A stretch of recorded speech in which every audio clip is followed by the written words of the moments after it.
আমরা হচ্ছে গুগলের সার্চ কনসোলের ইন্টারফেসটা দেখবো আর কিভাবে সার্চ কনসোলের ইন্টারফেসটা দেখবো আর কিভাবে আমরা হচ্ছে আমাদের ওয়েবসাইটটাকে সার্চ কনসোলের সাথে অ্যাড করব সেটা আজকে আমরা দেখে নিব। তো গুগল সার্চ কনসোল বা ওয়েবমাস্টার টুলস ব্যবহার করার জন্য আমাদের যে জিনিসটা করতে হয় তার জন্য আমাদের প্রথমে সার্চ করতে হবে গুগল ওয়েবমাস্টার টুলস লিখে যদি আমরা সার্চ করি, দেখেন এখানে প্রথমেই আসবে যেটা সেটা হচ্ছে যে গুগল সার্চ কনসোল। আমরা এখান থেকে গুগল সার্চ কনসোলে যাই। যাওয়ার পরে আমাদের যেটা করতে হবে, আমাদের স্টার্ট নাও বাটনে ক্লিক করতে হবে। তো আমরা এখান থেকে স্টার্ট নাও বাটনে ক্লিক করলাম। নাও বাটনে ক্লিক করার পরে আপনার এখান থেকে হচ্ছে সফট এই প্রপার্টিটা আমার অ্যাড করা আছে। আচ্ছা, তো এইখানে কি হচ্ছে, আমার একটা প্রপার্টি এখানে অ্যাড করা আছে, ঠিক আছে। তো আমি একটা নতুন প্রপার্টি অ্যাড করে দেখাই, মানে নতুন একটা ওয়েবসাইট অ্যাড করে দেখাবো, আদারওয়াইজ আপনারা এখান থেকে বুঝতে পারবেন না। তো আপনার ওয়েবসাইটটি যখন আপনি অ্যাড করবেন গুগল সার্চ কনসোলে, তখন হচ্ছে আপনাকে যেটা করতে হবে, এখান থেকে এই যে অ্যাড প্রপার্টি এরকম একটা ইন্টারফেস আপনার সামনে আসবে। আপনি যখন একটা প্রপার্টি বা ওয়েবসাইট, আমাদের প্রপার্টি মানেই হচ্ছে ওয়েবসাইট, আপনি যদি কোনো ওয়েবসাইট অ্যাড করতে চান তাহলে আপনার সামনে এই জিনিসটা আসবে। এখন দেখেন আমাদের সামনে দুইটা অপশন আসছে, তার মধ্যে একটা হচ্ছে যে ডোমেইন, যেটা নিউ হিসেবে আছে, আরেকটা হচ্ছে ইউআরএল প্রেফিক্স। এটা কি? এটা হচ্ছে আগে আমরা পুরনো যেটা ইউজ করতাম। দেখেন দুইটার মধ্যে তফাৎ কি, এখানে বলা আছে all URLs across all subdomain. মানে এখানে চাইলে আমরা সব ধরনের, টোটাল ডোমেইনে যতগুলা সাবডোমেইন বা ইউআরএল ক্রিয়েট করা আছে সবগুলোকেই অটোমেটিকলি হচ্ছে সার্চ কনসোলে অ্যাড করে নিবে। আরেকটা যেটা বলা হচ্ছে সেটা হচ্ছে যে ইউআরএল প্রেফিক্সে only URL under entered address, আপনি এখানে শুধুমাত্র ইউআরএলটাকেই অ্যাড করতে পারবেন। তারপরে হচ্ছে আরেকটা যে জিনিসগুলো তফাৎ থাকে সেগুলো হচ্ছে যে কোনো ধরনের ইউআরএল, যেমন এইচটিটিপিএস বা এইচটিটিপি, যে কোনো কিছুই এখানে আপনি চাইলে অ্যাড করতে পারবেন, সমস্যা হবে না। তারপরে হচ্ছে require DNS verification. DNS verification বলতে হচ্ছে টিসিটি সফটওয়্যার নেম, টিসিটি সফটওয়্যার নেম চিপে কি আমার অ্যাক্সেস আছে? নেম চিপে আমার অ্যাক্সেস আছে? এটা কারণ নাই না? আচ্ছা, আরেকটা হচ্ছে যে রিকোয়ার ডিএনএস ভেরিফিকেশন, আপনার ওয়েবসাইটটা ভেরিফিকেশন করার জন্য ডিএনএস সার্ভার থেকে কাজ করতে হবে। তো ডিএনএস সার্ভার কি? ডিএনএস সার্ভার হচ্ছে যে আপনার নেম চিপের অ্যাকাউন্টের মধ্যে, বা আপনি যেই অ্যাকাউন্ট থেকে হচ্ছে করবেন, ডোমেইনটা কিনবেন। আমি এখানে আমার একটা স্টুডেন্টের অ্যাকাউন্ট লগ ইন করা আছে, আমি সেটা থেকে আপনাকে দেখাই দিই। এখানে যখন আসবেন আপনার কি থাকবে, আপনার এখানে ড্যাশবোর্ডের এইখানে অলওয়েজ আপনার এই ডোমেইনের লিস্ট থাকবে। এই ডোমেইনের লিস্ট থেকে আপনার এখানে একটু নিচে আসার পরে হোস্টিং লিস্ট, হোস্টিং লিস্টের এইখানে ডিএনএস সার্ভার দেয়া থাকে। এখানে জাস্ট একটা ডিএনএস সার্ভার লেখেই অ্যাড করা থাকবে। আপনি সেখান থেকে কি করবেন, আপনি জাস্ট একটা কোড দিতে হবে এটা ভেরিফিকেশন করার জন্য। বাট ইউআরএল প্রেফিক্সে কি হচ্ছে, ইউআরএল প্রেফিক্সে আমরা চাইলে যে কোনো কিছু দিয়েই ভেরিফিকেশন করতে পারবো, আমাদের কোনো প্রবলেম হবে না, ঠিক আছে। তো এই দুইটা জিনিস দিয়ে আমরা করতে পারি। তো আমরা ডিরেক্টলি হচ্ছে ইউআরএল প্রিফিক্স দিয়ে করব। তো আমি এখানে যদি আমার ইউআরএলটা দেই, https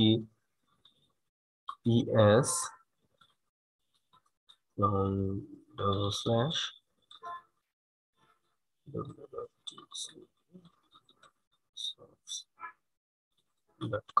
এটাকে যদি আমি অ্যাড করি, এখানে যদি ইন্টার বাটনে প্রেস করি, দেখেন আমার এখানে ওনারশিপ ভেরিফিকেশন আসছে। বাট আপনাদের সময় যেটা আসবে সেটা হচ্ছে যে আমি একটা অন্য ওয়েবসাইট দিয়ে দেখাচ্ছি, অন্য একটা ওয়েবসাইটের নাম দেই, প্রপার্টি আমি লাগে পরে অ্যাড করে নিব। উম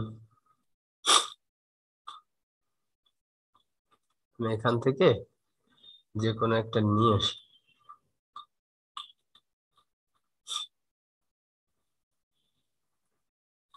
এখান থেকে এটাকে নিলাম, নিয়ে হচ্ছে আমি এখানে এটা দিয়ে কন্টিনিউ দিলাম। দেখেন এটাকে ভেরিফিকেশন করার জন্য, প্রপার্টি ভেরিফাই করার জন্য আমাদের এখানে দুইটা অপশন থাকে। অনেকগুলো অপশন, দুইটা না অনেকগুলাই অপশন থাকে। যেমন হচ্ছে যে এখান থেকে আপনি এইচটিএমএল কোড ডাউনলোড করতে পারবেন, যে কোডগুলোকে আপনার হচ্ছে আহ দিয়ে দিতে হবে, আপনার ওয়েবসাইটে আপলোড করতে হবে। বাট আমাদের তো এইচটিএমএল না, আমরা এখান থেকে এইচটিএমএল ট্যাগটাকে নিব। আমরা কি নিব? HTML tag. এই ট্যাগটাকে আমি কপি করে নিব, এই ট্যাগটাকে আমি এখান থেকে কপি করে নিয়ে দেখেন আমাদের এখানে বলে দিচ্ছে কোথায় লিখতে হবে। Copy the meta tag below and paste into your site homepage. It should go in header section. কোথায় যাবে? হেডার সেকশনে, দ্য ফার্স্ট বডি সেকশন। এখন এটা যদি আমরা দেখতে চাই তাহলে আমরা কি করতে পারি? টিসিডি সফট দিয়ে আমরা হচ্ছে ডব্লিউপি অ্যাডমিনটাকে আমি বের করব। ডব্লিউপি অ্যাডমিন, আমরা ডব্লিউপি অ্যাডমিন থেকে এই জিনিসটা করতে পারবো খুব ইজিলি। সো আমরা এর জন্য কোডিং এর কোনো জায়গাতে যাচ্ছি না। এখান থেকে একটু লগ ইন করে নিই। লগ ইন করে নিলাম। লগ ইন করার পরে আমাদের এখান থেকে আমরা রিমাইন্ড মি লেটারে দিয়ে দিই।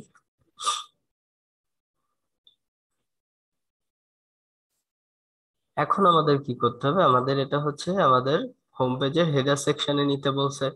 তো এখন এটা করার জন্য আমাদের কোথায় চলে যেতে হবে? অ্যাপিয়ারেন্স, অ্যাপিয়ারেন্স থেকে থিম এডিটর। অ্যাপিয়ারেন্স থেকে কোথায়? Theme editor. থিম এডিটরে আমরা আসলাম। থিম এডিটরে আসার পরে দেখেন আমাদের যেটা বলতেছে যে হচ্ছে আমাদের হেডার সেকশনে রাখতে হবে। তো আমাদের খুঁজতে হবে হচ্ছে হেডার ডট পিএইচপি। এটা স্টাইল সিএসএস এখানে না,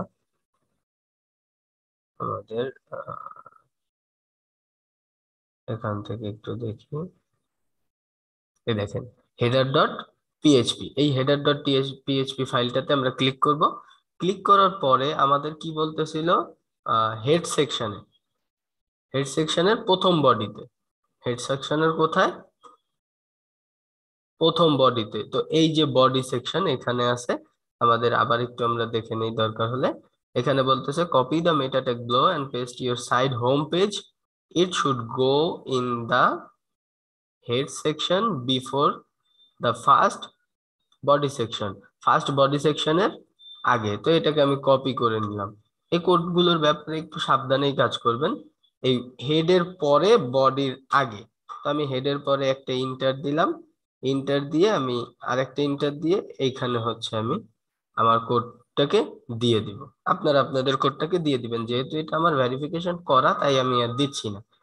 সো এটাকে আপনারা দিয়ে দিবেন, ঠিক আছে? তাহলে হচ্ছে আপনার সাইটটা এখানে অ্যাড হয়ে যাবে, ওনারশিপটা ভেরিফাই হয়ে যাবে, যেমন আমারটা হয়ে গেছে, ঠিক আছে? এই টিসিডি সফটটা যেভাবে ভেরিফিকেশন করা, আপনাদের এরকম ভেরিফিকেশন হয়ে যাবে, এটা নিয়ে আর টেনশন করতে হবে না। তো এরপরে যে ব্যাপারটা কাজ করে সেটা হচ্ছে যে আমাদের এই ইন্টারফেসে কি কি কাজ আছে। আমাদের এই ইন্টারফেসে কি কি কাজ আছে, আমরা যদি প্রথমে একটু ওভারভিউটা দেখি যে আমাদের ওয়েবসাইটের ওভারভিউ এর এই ড্যাশবোর্ডে কি কি আসে। প্রথম কথা হচ্ছে যে আমাদের ওয়েবসাইটের পারফরমেন্স লেভেলটা আসে। পারফরমেন্স লেভেল বলতে আমাদের ওয়েবসাইট কতজনে সার্চ করছে, কতজন দেখতেছে, ঠিক আছে, কতজন ভিজিটর আসছে, ইভেন কোন কোন দিনে সার্চ করা হয়েছে, তার কিছু ডিটেলস আমাদের এখানে আসতেছে।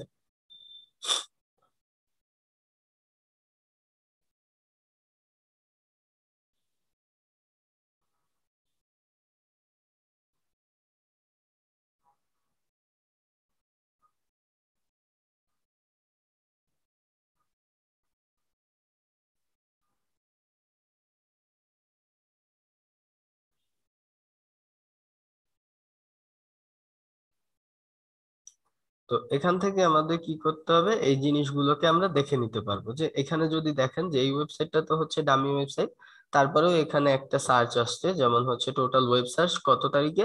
অক্টোবরের 30 তারিখে একটা সার্চ আসছে, তাই না? এখানে দেখেন ওয়েব সার্চ ক্লিক একটা আসছে। আচ্ছা, এটা কিন্তু তারিখ ডিটেলস সবকিছুই উল্লেখ করে দিচ্ছে আমাদের। আমরা যদি এখান থেকে ফুল রিপোর্টে ক্লিক করি, আমরা এখান থেকে ফুল রিপোর্ট দেখতে পাবো। এখানে যদি ফুল রিপোর্টের দিকে আসি, দেখেন এই ফুল রিপোর্টটাই কিন্তু আবার আমার আরেক জায়গায় আছে, সেটা নিয়ে আমি একটু পরে কথা বলি। তারপরে দেখেন ওভারভিউতে আপনি কভারেজটাকে দেখতে পারবেন, যে আমার পেজে কত, আমার ওয়েবসাইটে কতগুলো পেজ আছে, কতগুলো ভ্যালিড পেজ আছে, আর কোন পেজে ইরর আছে। ঠিক আছে, এই ইরর পেজের জন্যই কিন্তু হচ্ছে আমাদের বেশিরভাগ ক্ষেত্রেই হয়, মানে সাইটটা রিস্কের মধ্যে থাকে। এই ইরর পেজ গুলোকে আমাদের হয় ঠিক করতে হবে, নাহলে ডিলিট করতে হবে।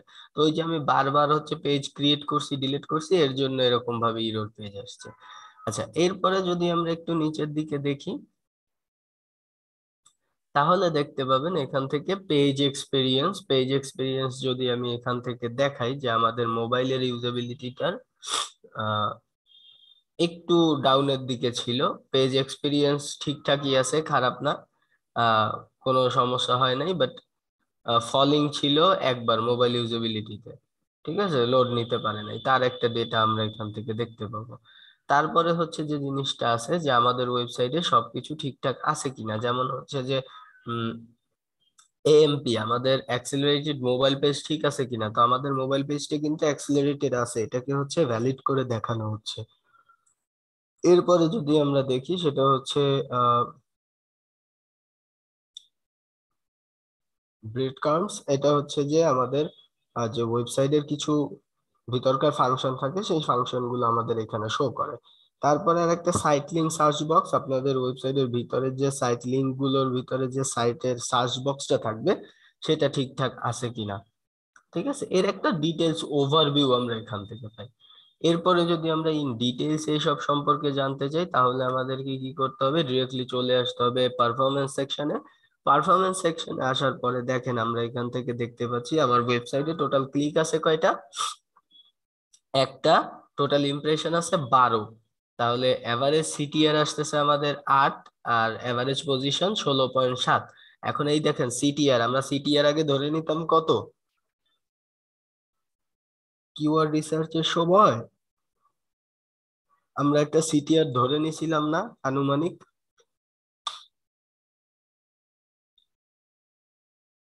স্যার ধরছিলাম তো।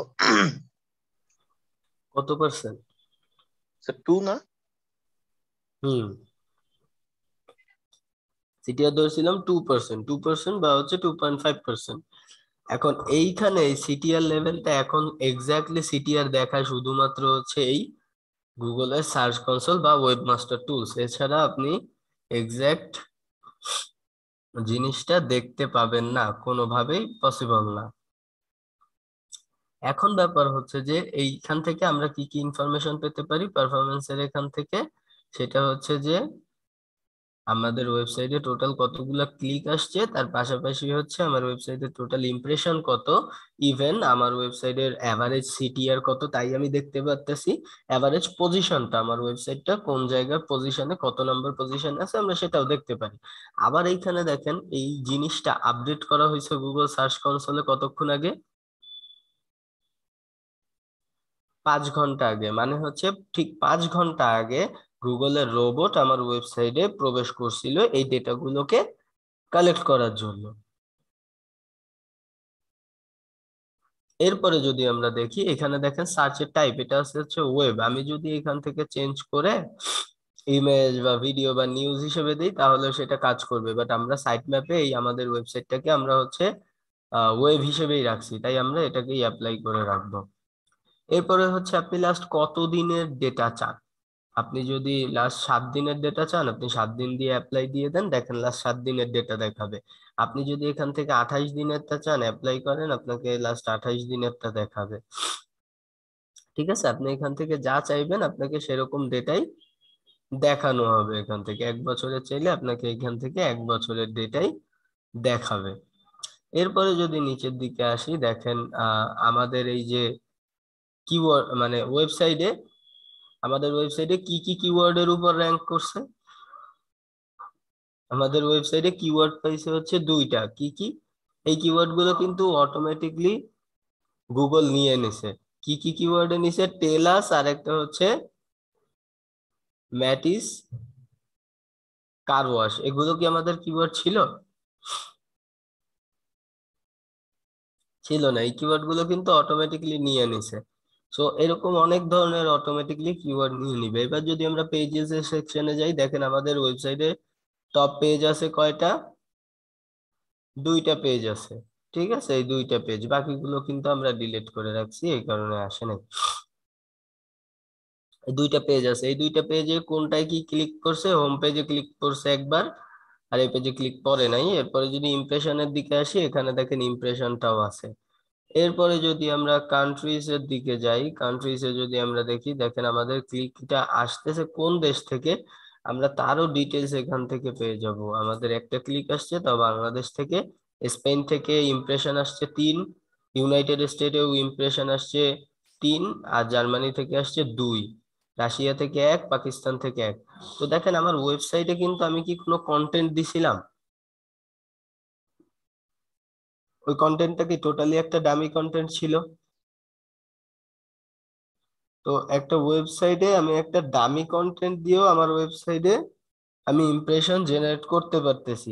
তাহলে আমরা যখন নর্মালি একটা ওয়েবসাইট ক্রিয়েট করে সেখানে যদি কন্টেন্ট পাবলিশ করা শুরু করে দেই, সেখানে আমরা ভালো ধরনের ভিজিটর পাবো। কিছু না হলেও একটা ওয়েবসাইটে যদি কিছু পরিমাণ কন্টেন্ট থাকে, সেখানে 200-300 ভিজিটর এমনি আনা যায় রেগুলার।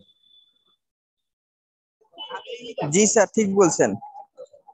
ঠিক আছে, দেখেন কোনো কন্টেন্ট নাই, কিছু নাই, তারপরেও যদি ইমপ্রেশন আসতে থাকে, তাহলে অবশ্যই এটা হচ্ছে, যদি আমার ভালোভাবে কন্টেন্ট দেয়া থাকতো তাহলে কিন্তু আরো ভালো আমরা ভিজিটর পেতাম।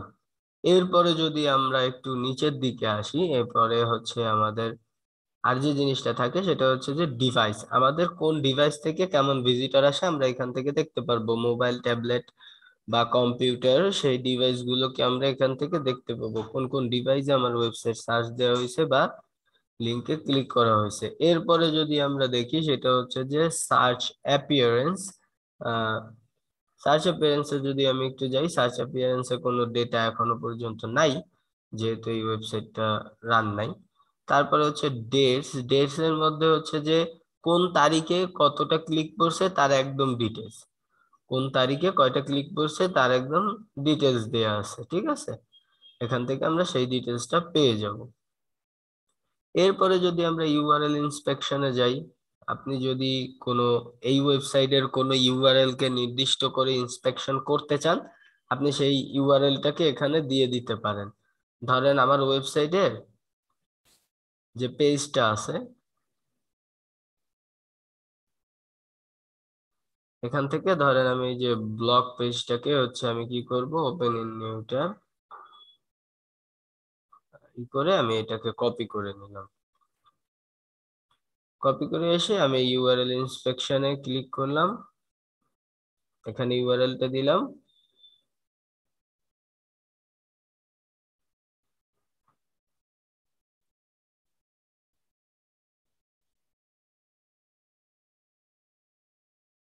এখান থেকে দেখেন URL is not on Google, মানে আমাদের ওয়েবসাইটটা কিন্তু, আমাদের এই যে ব্লগ পেজটা, এটা হচ্ছে গুগলে ইন্ডেক্স হয় নাই। এখানে কি বলতেছে, আমাদের এই পেজটা ইন্ডেক্স করা হয় নাই। এবার কি কারণে ইন্ডেক্স করা হয় নাই, এখানে আমরা সেই ডিটেলস গুলোকে দেখতে পাবো। এখান থেকে আমরা যদি লার্ন মোরে ক্লিক করি, দেখতে পাবো কি কি কারণে আমাদের পেজগুলো ইন্ডেক্স করা হয় না, সেটাকে আমরা এখানে চাইলে দেখতে পারি। এরপর হচ্ছে ব্যাপার যেটা, সেটা হচ্ছে যে আপনার ওয়েবসাইটে যদি সবকিছু ঠিকঠাক থাকে, তারপরেও হচ্ছে টেকনিক্যাল কোনো কারণে পেজগুলোকে গুগল ইন্ডেক্স করতে পারে না। গুগলের অটোবটের টাইমের জন্য বা হচ্ছে কোনো না কোনো টেকনিক্যাল প্রবলেমের জন্য ওরা সব পেজগুলোকে কি করতে পারে না, ইন্ডেক্স করতে পারে না। সেক্ষেত্রে আপনি যেটা করতে পারবেন সেটা হচ্ছে যে এইখান থেকে যদি আমার কোনো একটা পেজ আমি যদি হচ্ছে ইন্ডেক্স করানোর জন্য গুগলকে রিকোয়েস্ট করতে চাই, তাহলে আমাকে কি করতে হবে, এখান থেকে জাস্ট ক্লিক করতে হবে রিকোয়েস্ট ইন্ডেক্সিং। এখান থেকে রিকোয়েস্ট ইন্ডেক্সিং এ ক্লিক করলে আমার এই পেজটা ইন্ডেক্স করার জন্য গুগলের কাছে রিকোয়েস্ট চলে যাবে, এই পেজটা ইন্ডেক্স করার জন্য গুগলের কাছে রিকোয়েস্ট চলে যাবে। আচ্ছা, এরপরে দেখেন এর ডিটেইলসটা দেখাচ্ছে, এই যে একটা সাইট ম্যাপ, এটার কিন্তু সাইট ম্যাপ খুঁজে পাইছে। ঠিক আছে, এটা সাইট ম্যাপ খুঁজে পাইছে, যেহেতু এটা স্ক্রল করা হয় নাই তার এর কোনো ডিটেইলস এখানে দিতে পারে নাই। এখন আর একটা যেটা জিনিস সেটা হচ্ছে যে আমি যদি এই ইউআরএল ইন্সপেকশনে আবার আসি, আসার পরে এখানে যদি আমি এই ব্লকটুকু কেটে দিই,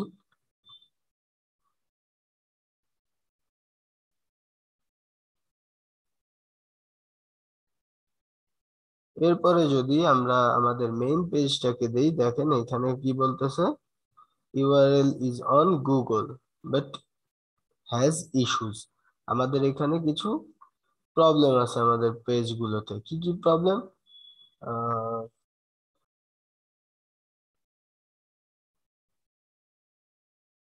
এখানে দেখেন মোবাইল ইউজেবিলিটিটা ঠিক নাই, সেটা আমাদের বলে দিচ্ছে। এই মোবাইল ইউজেবিলিটিটাকে আমাদের ঠিক করতে হবে আমাদের ওয়েবসাইটে।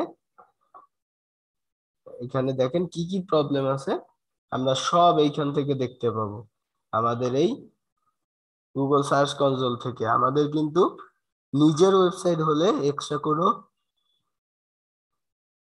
টুলস এর প্রয়োজন পড়বে না, আমরা এখান থেকে সবকিছু দেখে নিতে পারবো। এখানে দেখেন কি বলতেছে, আমাদের পেজটা মোবাইল ফ্রেন্ডলি না, আমাদের এটাকে মোবাইল ফ্রেন্ডলি করতে হবে।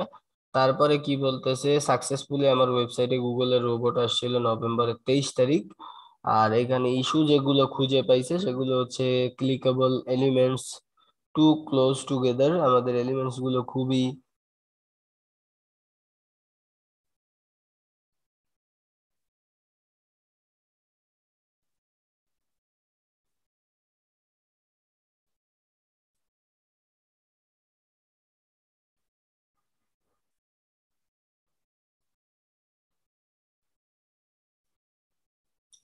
এখান থেকে লাইভ টেস্টিং এ আমরা অন করে দিলাম স্ক্রিনশটের জন্য। এতে একটু সময় লাগবে, ঠিক আছে, কারণ টোটাল ওয়েবসাইটটা ডিটেইলসটা নিয়ে আসবে।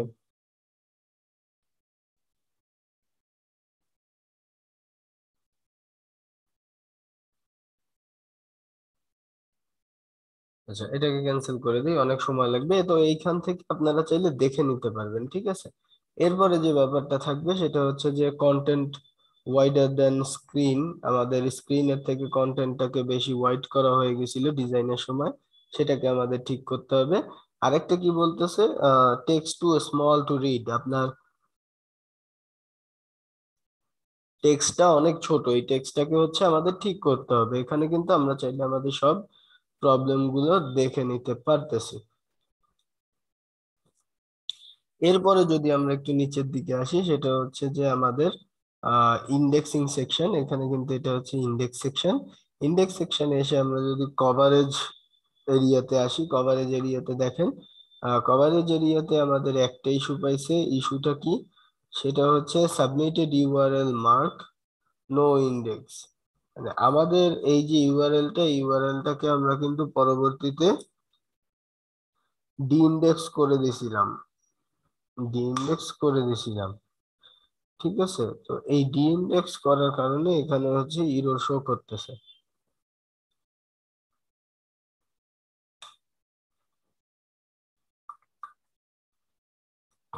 এরপরে যদি আমরা এই কভারেজ ইস্যুর মধ্যে উপরে যদি আরেকটু আসি, দেখেন এখানে বলা হচ্ছে ভ্যালিড উইথ ওয়ার্নিং, আমাদের কোনো ইস্যু সহ ভ্যালিড করা আছে কিনা সেটা এখানে ডিটেলস দেওয়া আছে, তো আমাদের কোনো ইস্যু সহ ভ্যালিড করা নাই।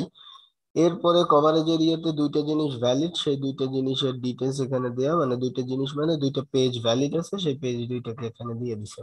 এবার এক্সক্লুড, যে জিনিসগুলোকে হচ্ছে বাদ দেওয়া হয়েছে সেগুলো এখানে আছে, মানে আমার ওয়েবসাইট থেকে আমি টোটাল কত পরিমাণ জিনিস বাদ দিয়ে দিয়েছি তাই। আচ্ছা, এরপরে যে জিনিসটা আছে সেটা হচ্ছে যে সাইট ম্যাপ। এখন হচ্ছে আমাদের সাইট ম্যাপ, আপনি যদি কোনো site map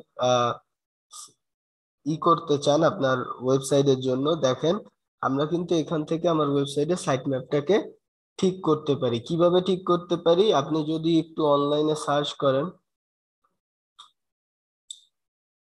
free site map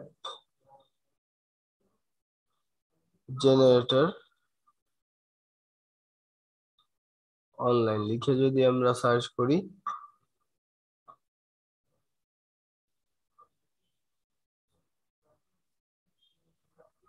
তো এখান থেকে আমরা চাইলে আমাদের জিনিসগুলোকে নিয়ে নিতে পারি।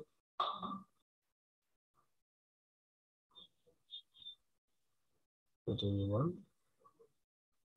এখান থেকে আমরা কি করব, একটা অনলাইন জেনারেটর থেকে আমরা একটা সাইট ম্যাপ জেনারেট করে নিব। এখানে দেখেন আমার ওয়েবসাইটের ইউআরএলটাকে দিতে বলতেছে। তো আমি যদি আমার ওয়েবসাইটের ইউআরএলটা দেই এখানে হলো,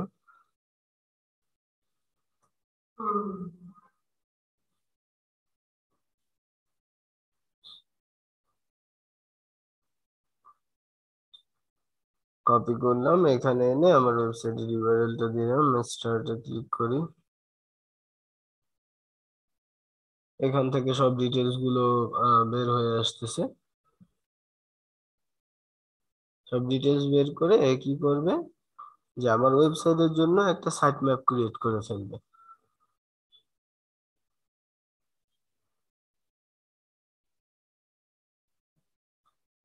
দেখেন এখানে আমাদের সামনে একটা জিনিস আসছে, ভিউ সাইট ম্যাপ ডিটেলস। আমরা এটাতে ক্লিক করি।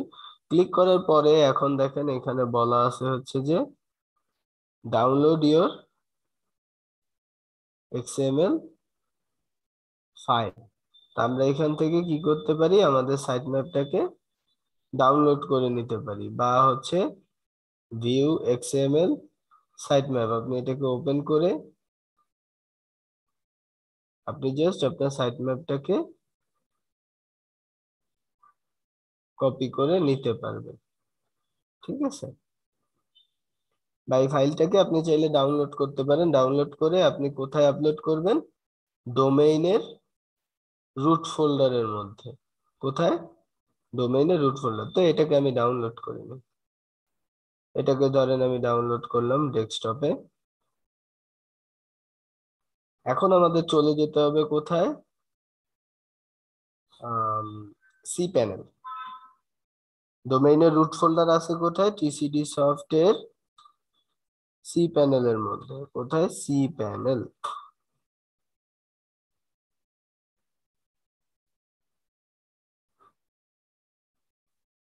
এখান থেকে আমরা সি প্যানেলে চলে আসলাম।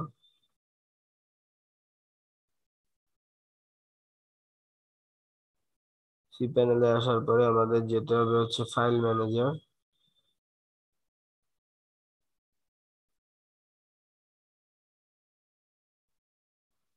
এখান থেকে আমাদের ফাইল ম্যানেজারটাকে খুঁজে বের করতে হবে।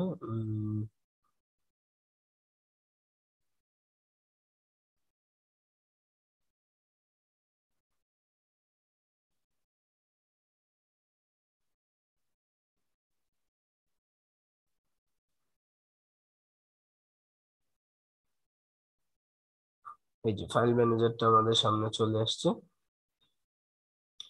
ফাইল ম্যানেজারের থেকে আমাদের কোথায় যেতে হবে, আমাদের যেটা বলা হয়েছিল ডোমেইন,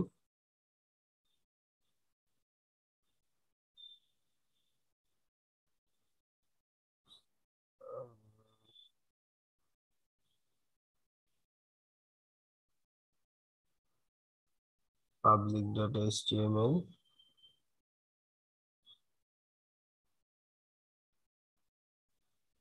আমরা একটু আগে আবার একটু দেখে নিই যে কোথায় যেতে হবে।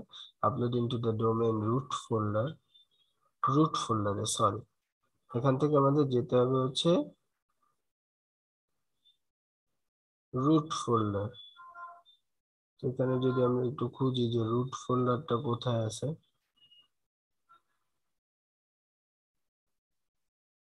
একটু সার্চ করি রুট।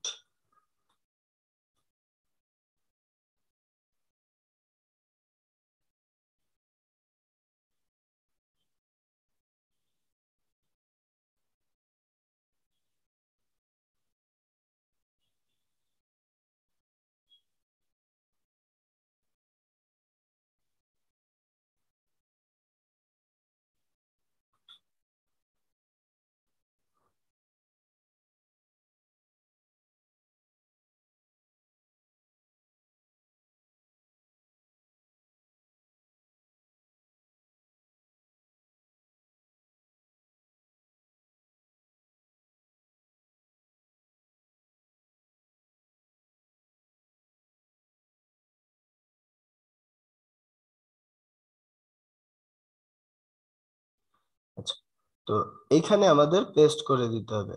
এখন এইটাই হচ্ছে আমাদের রুট ফোল্ডার। এই যে হোম পেজটাতে আমরা আসলাম, আমাদের ডোমেইনের মেইন যে ফোল্ডারটা সেটা হচ্ছে আমাদের রুট ফোল্ডার। এখানে আমাদের ফাইলটাকে কি করতে হবে, আপলোড করে দিতে হবে। এখন এই ফাইলটাকে আপলোড করার জন্য আমরা কি করব, আমাদের একটু লোকাল ডিস্কে আসি, দেন হচ্ছে ফাইল, এখান থেকে সাইট ম্যাপটা কই আছে, সাইট ম্যাপ, এখান থেকে আমরা সাইট ম্যাপটাকে কিন্তু দেখে নিতে পারতেছি। ঠিক আছে, লেটার, এখানে দেখেন এইখানে কিন্তু আমাদের সাইট ম্যাপ আছে। তো এই সাইট ম্যাপটাকে আমরা কি করব, ওপেন, ওইখানে আমরা অ্যাড করে দিব। এটাকে অ্যাড করার জন্য আমি ধরে নিয়ে জাস্ট এখানে এসে এটাকে এখানে ছেড়ে দিলেই আমাদের সাইট ম্যাপটা কিন্তু অ্যাড হয়ে যাবে। তো আমি এটাকে আর অ্যাড করছি না, ঠিক আছে, এটাকে আমি আর অ্যাড করতেছি না, যেহেতু আমাদের এই জিনিসগুলো করা আছে তাই আমি আর এগুলোকে করলাম না। তো এটাকে আমি কেটে দিই। এখন এই যে ফাইলটাকে আমি আপলোড করে দিলাম, ফাইলটাকে আপলোড করার পরে আমাদের ওয়েবসাইটের একটা লিংক হবে, সেটা কি, আহ, যখনই আমরা সাইট ম্যাপটা আপলোড করব, টিসিডি সফট সাইট ম্যাপ দেখার জন্য আমাদের লিংকের সিস্টেমটা কি, সাইট ম্যাপ ডট এক্সএমএল লিখে যদি আমি সার্চ করি, দেখেন আমার একটা কিন্তু সাইট ম্যাপ আছে। তো এই সাইট ম্যাপটাকে আমাকে কি করতে হবে, এই লিঙ্কটুকুকে only site map dot XML এই জিনিসটাকে আমার নিয়ে কোথায় দিয়ে দিতে হবে, এই সাইট ম্যাপটাকে গুগলে ইন্ডেক্স করার জন্য এইখানে, এই যে এখান থেকে এখন আমি যদি সাবমিট করি, দেখেন আমার একটা সাইট ম্যাপ কিন্তু সাকসেস, মানে সাবমিট করা আছে। তো আপনি চাইলে এভাবেও সেই সাইট ম্যাপটাকে সাবমিট করে নিতে পারবেন, ঠিক আছে, কোনো প্রবলেম হবে না। তো সাইট ম্যাপটাকে এখান থেকে এরকম সাবমিট করে নিন। আচ্ছা, এরপরে যে ব্যাপারটা থাকে সেটা হচ্ছে যে আমাদের যেটা করতে হবে, এটা হচ্ছে আমরা সাইট ম্যাপ কিভাবে অ্যাড করব সেটা আমরা দেখলাম। এবার আপনি যদি চান এখান থেকে হচ্ছে সাইট ম্যাপটা চাইলে এবার আপনি এখান থেকে সাইট ম্যাপটাকে দেখে নিতে পারবেন টোটাল ডিটেলসে, ঠিক আছে। আচ্ছা, এরপর যদি সাইট ম্যাপটাকে ওপেন করে দেখতে চান, এখানে দেখেন ওপেন হয়ে আছে সাইট ম্যাপটা, এখান থেকে আমরা এই সাইট ম্যাপ গুলোকে দেখতে পাবো। এরপরে যদি রিমুভ করতে চান, তাহলে এই যে থ্রি ডটের পরে এখান থেকে রিমুভ সাইট ম্যাপ দিলে এই সাইট ম্যাপটা রিমুভ হয়ে যাবে, ঠিক আছে। এরপরে হচ্ছে যদি আমরা রিমুভালস এর দিকে যাই, রিমুভালস এর এইখানে দেখেন, রিমুভালস এর জন্য আমাদের এইখানে কি আছে, আপনি যদি কোনো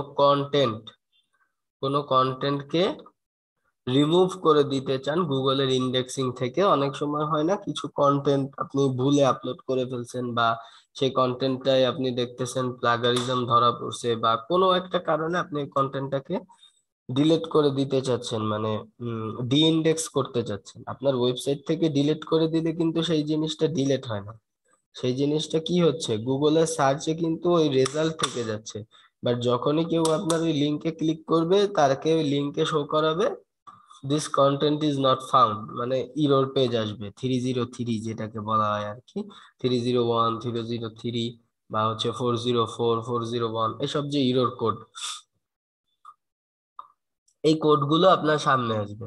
সো এইটাকে এরকম ভাবে রিমুভ করার জন্য যে আমার পেজটা ডিলিট হওয়ার সাথে সাথে যেন গুগল থেকে ইন্ডেক্সিংটাও ডিলিট হয়ে যায় শুধুমাত্র ওই একটা পেজে, সেটা করার জন্য আমরা এই রিমুভাল টুলসটাকে ব্যবহার করে থাকি।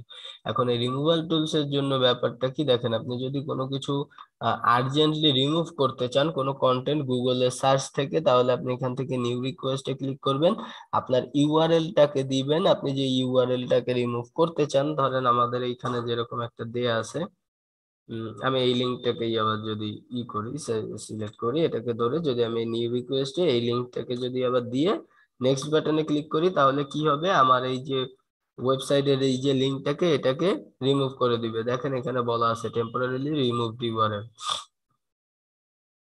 ঠিক আছে, এটাকে আপনি চাইলে রিমুভ করে দিতে পারবেন এখান থেকে রিমুভাল টুলস থেকে। এরপরে হচ্ছে আউটডেটেড কন্টেন্ট, আপনার ওয়েবসাইটে যদি কোনো ধরনের আউটডেটেড কন্টেন্ট থাকে, কোনো পুরনো কন্টেন্ট বা যে কন্টেন্ট গুলো এখন আর আপডেট করা হয় না, অনেক পুরনো হয়ে গেছে, সেই আউটডেটেড কন্টেন্ট গুলোকে আপনি চাইলে এখান থেকে দেখতে পারবেন। এরপরে যেটা আছে সেটা হচ্ছে সেফ সার্চ ফিল্টারিং। আপনি এখান থেকে কোন কোন জিনিসগুলোকে হচ্ছে রিমুভ করছেন সেই জিনিসগুলোকে এখান থেকে দেখতে পারবেন। এরপরে আমাদের এক্সপিরিয়েন্স যে সেকশনটা আছে, এক্সপিরিয়েন্স সেকশন থেকে আপনি আপনার পেজের এক্সপিরিয়েন্সটা হচ্ছে আহ দেখাইতে পারবেন যে মোবাইলে আপনার ইউজারদের কেমন এক্সপিরিয়েন্স হচ্ছে আপনার পেজটা ইউজ করে। তো আমাদের ওয়েবসাইটটা যেহেতু পুরোটা পাবলিশ করা না, সো এই কারণে খুব বেশি একটা ডেটা এখান থেকে শো করতেছে না। বাট আপনি এখান থেকে দেখতে পাবেন আপনার ওয়েবসাইটে ট্রাফিকরা কেমন এক্সপিরিয়েন্স পাচ্ছে, সেটা হচ্ছে আপনার ওয়েবসাইটটা ভিজিট করে বা ব্যবহার করে। এরপরে যদি আমরা নিচের দিকে আসি, সেটা হচ্ছে যে কোর ওয়েব ভাইটাল। এখানে হচ্ছে আপনার ওয়েবসাইটের ইউএক্স রিপোর্টটা আপনি পাবেন, মানে ইউজার এক্সপেরিয়েন্সটা কেমন আছে সেটা দেখতে পাবেন। সেটা এখান থেকে বুঝতে পারবেন। আপনাকে একটা পেজ স্পিড ডিটেলস গুলো এখানে শো করবে আমাদের ওয়েবসাইটটা কেমন স্পিড পায়। দেখেন এখানে আমাদের যেহেতু পর্যাপ্ত ডাটা নেই, তাই বলতেছে আমাদের পেজ স্পিড ইনসাইট টুলসটাকে ব্যবহার করার জন্য। এরপরে মোবাইল ইউজেবিলিটি। মোবাইল ইউজেবিলিটিতে আমাদের কি কি প্রবলেম হচ্ছে বা কি হচ্ছে না হচ্ছে সেটা আমরা এখান থেকে দেখতে পাবো। যেমন দেখেন মোবাইলের ক্ষেত্রে যে প্রবলেম গুলো আমাদের শো করাচ্ছে সেটা হচ্ছে যে মোবাইলে যদি যখনই আমাদের ওয়েবসাইটটাকে পড়তে যাচ্ছে তখন কি হচ্ছে লেখাগুলো অনেকটাই ছোট দেখাচ্ছে, ক্লিকেবল এলিমেন্ট গুলো খুবই ক্লোজ হয়ে গেছে। তারপরে আহ কন্টেন্ট বেশি বড় হয়ে গেছে কিসের চাইতে, স্ক্রিনের চাইতে। এটা হচ্ছে মোবাইল ইউজেবিলিটির প্রবলেম। এরপরে হচ্ছে ইনহ্যান্সমেন্ট। এখানে যেটা আছে সেটা হচ্ছে যে এমপি অ্যাক্সেলারেটেড মোবাইল পেজ। এখানে আমাদের দেখেন কিছু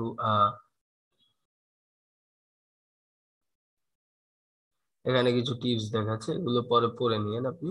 তো এখান থেকে আপনারা দেখতে পাবেন যে আপনার মোবাইলের যে অ্যাক্সেলারেটেড পেজ গুলো সেগুলো কেমন আছে বা কোনো ধরনের ইরর আছে কিনা কোনো পেজে, সেই জিনিসগুলো আপনি এখান থেকে দেখে নিতে পারবেন।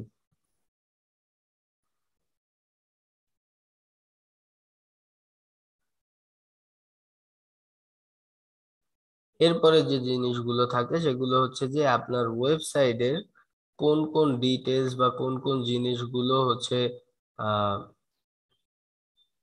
ভ্যালিড আছে সেই জিনিসগুলোকে আপনি এখান থেকে দেখে নিতে পারবেন। ঠিক আছে। আচ্ছা, এরপর আরেকটু যদি নিচে আসি, সাইট লিংকের যে ব্যাপারটা, আপনার ওয়েবসাইটের কোন রেজাল্ট গুলো হচ্ছে সার্চে উপরে আসছে, কোন লিঙ্ক গুলো কোনগুলো লিঙ্ক সার্চে উপরে আসে নাই, সেই ডিটেলস গুলো এখানে দেয়া আছে। আপনি চাইলে এখান থেকেও সেই ডিটেলস গুলোকে দেখে নিতে পারবেন।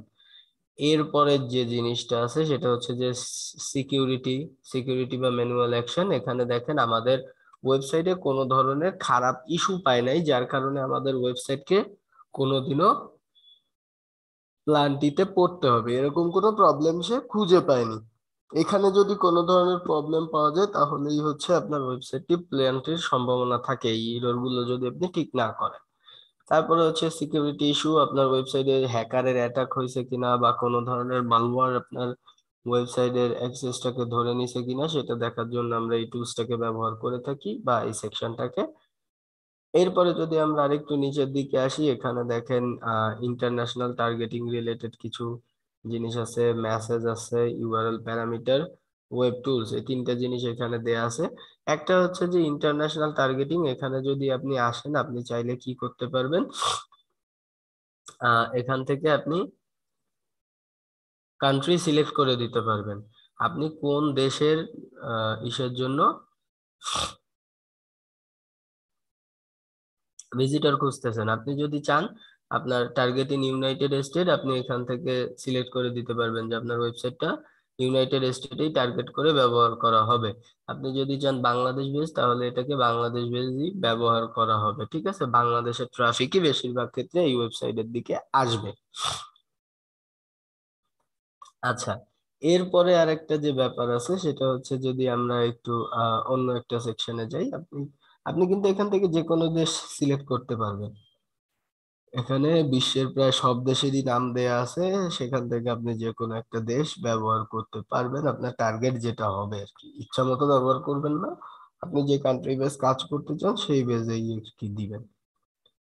এরপরে যেটা আসতেছে সেটা হচ্ছে যে আমাদের সার্চ কনসোলের যে মেসেজ, আমাদের সার্চ কনসোল থেকে আমাদের রেগুলার মেসেজ করে, সেই মেসেজগুলো আমরা চাইলে এখান থেকে দেখতে পারি। দেখেন এখানে কি কি প্রবলেম পাওয়া গেছে তার কিছু ডিটেলস আমাদেরকে দিচ্ছে। অন কভারেজ ইস্যু, সেটা হচ্ছে যে আহ,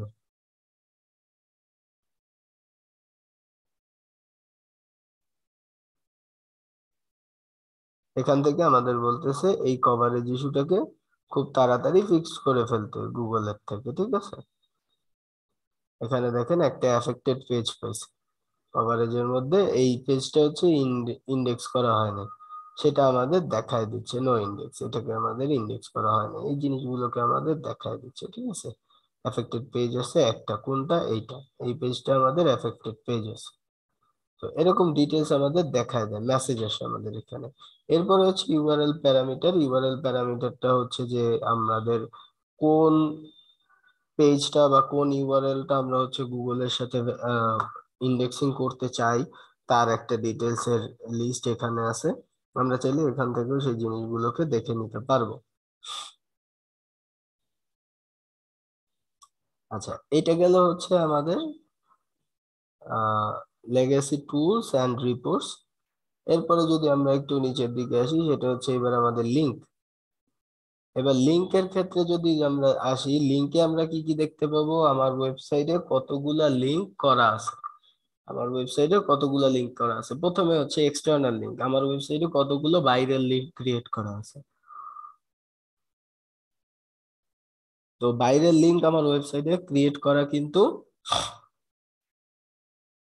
নেই, তাই কিন্তু এখানে এরকম দেয়া আছে, ঠিক আছে, যে বাইরের লিংকটা নাই। এরপরে যদি আপনি আবার একটু দেখেন, এখানে হচ্ছে কি ইন্টারনাল লিংক। ইন্টারনাল লিংক দেয়া আছে কয়টা, 8টা। আমরা যদি একটু ক্লিক করি এখান থেকে কিন্তু আমরা ইন্টারনাল লিংক গুলোকে দেখতে পাই। আমাদের ইন্টারনাল লিংক দেয়া আছে টোটাল 8টা। এরপর যদি লিংকের মধ্যে আসি, তারপরে যদি এখানে নিচের দিকে দেখেন যে টপ লিংক সাইট, আপনাদের কোন লিংকটা সবার টপে আছে সেই জিনিসগুলোকে আপনি এখান থেকে দেখতে পারবেন। তারপরে হচ্ছে টপ লিঙ্কিং টেক্সট, আপনি কোন লিঙ্কটাকে হচ্ছে লিংক করার পরে সেই কোন টেক্সটটা সবার উপরে আছে, মানে যেটাতে বেশি ক্লিক করা হচ্ছে, সেই ডিটেলসটা আপনি এখান থেকে পাবেন। এরপরে যদি আপনি সেটিং এর মধ্যে আসেন, আপনি চাইলে আপনার সেটিং গুলোকে এখান থেকে সেট করতে পারবেন। দেখেন আমাদের হচ্ছে ইন্ডেক্সিং ক্রলার কে আছে, গুগল বট।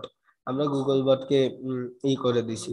আর এই প্রপার্টিটা আমি অ্যাড করেছি হচ্ছে জুনের 15 তারিখে আর কি, দেখানোর জন্য। তো এইখান থেকে আপনি কি করতে পারবেন, আপনার জিনিসগুলোকে আপনি টোটালি আবার চেঞ্জ করে নিতে পারবেন, আপনার সকল ধরনের ভেরিফিকেশন গুলো। তো এখান থেকে হচ্ছে আমরা আমাদের ওয়েবসাইটের এই ডিটেলস গুলোকে দেখে নিতে পারবো, ঠিক আছে। আমাদের এখানে অল ওভার ডিটেলস আমাদের বের হয়ে যাবে আমাদের ওয়েবসাইটে টোটাল। এখন ব্যাপার হচ্ছে যেটা, সেটা হচ্ছে যে আমরা যদি আমার এইখানে